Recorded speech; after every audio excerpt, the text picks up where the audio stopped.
EVM आणि व्हीव्हीपॅटच्या 100% मोजणीसाठीच्या याचिकेवर सर्वोच्च न्यायालयाचा मोठा निकाल आलाय।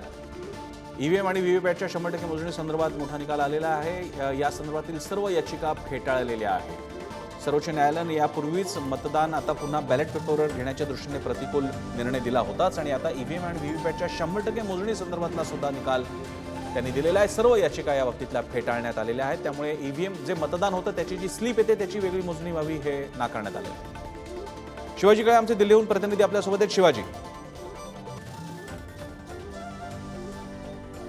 तीन महत्त्वाचे मुद्दे यामध्ये होते। एक म्हणजे सगळ्यात महत्त्वाचं, जेव्हा आपण मतदान करतो तर ती स्लिप बाहेर पडते व्हीव्हीपॅट मशीनमधून, त्याच्या 100% मोजणी करण्यात याव्यात। दुसरी एक महत्त्वाची मागणी अशी होती की किमान ही जी सगळ्यात जे आतापर्यंत जुन्या पद्धतीने जे मतदान होतं त्या पद्धतीने बॅलेट पेपरवरती करण्यात यावं।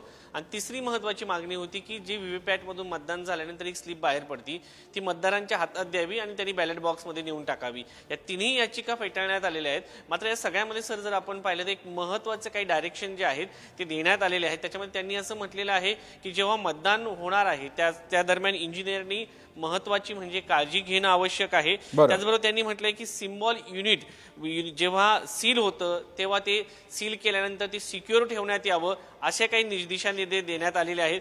दुसरं एक महत्त्वाचं असं म्हटलेलं आहे की जो इंजिनियर आहे, जो निवडणूक अधिकारी आहे, त्यांनी कॅन्डिडेटच्या संदर्भात जेव्हा ते प्रोग्राम फाईल करतात त्या प्रोग्राम फाईल करताना मायक्रो कंट्रोलर युनिट जो आहे तो ईव्हीएम मध्ये चेक करून त्या टीमने त्या संदर्भात त्याची शहानिशा करावी, असे दिशानिर्देश देखील यामध्ये देण्यात आलेले आहेत। त्यामुळं आता तीन ज्या मागण्या करण्यात आलेल्या होत्या त्या फेटाळल्या गेलेल्या आहेत। जेव्हा सुनावणी पार पडली त्यावेळेस जर्मनीचे सह देशभरातील उदाहरणं देखील देण्यात आलेले होते। प्रशांत भूषण या सगळ्या प्रकरणामध्ये स्वतः युक्तिवाद करताना पाहायला मिळाले होते। देशामध्ये सध्या दुसऱ्या टप्प्यावरती मतदान सुरू आहे, त्या दरम्यान लोकांची या सगळ्याकडे लक्ष लागलेलं होतं की नक्की न्यायालय काय सांगते, कारण अनेक वेळा व्हीव्हीपॅट बद्दल ईव्हीएम बद्दल प्रश्न उपस्थित केले जातात। मात्र न्यायालयाने या सगळ्या संदर्भामध्ये निवडणूक अधिकारी असो, इंजिनियर असो, त्यांना सर्वांना बोलून घेतलं।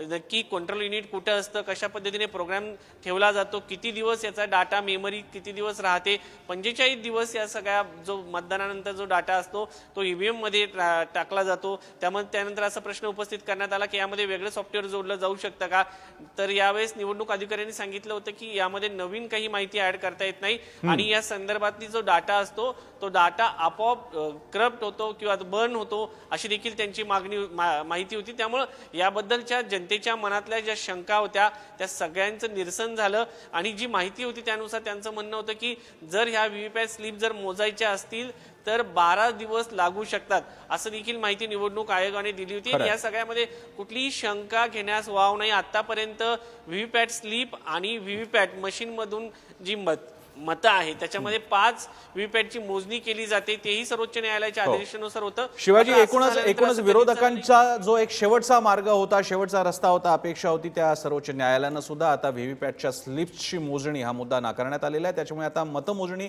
पुन्हा एकदा बॅलेट पेपरवरती घेण्याचा मुद्दा आणखी गेलेला आहे, दूर गेलेला आहे, किंवा हा मुद्दा जवळपास आता बंद झाला असं म्हणायला हरकत नाही। धन्यवाद शिवाजी, तुम्ही दिलेल्या माहितीबद्दल।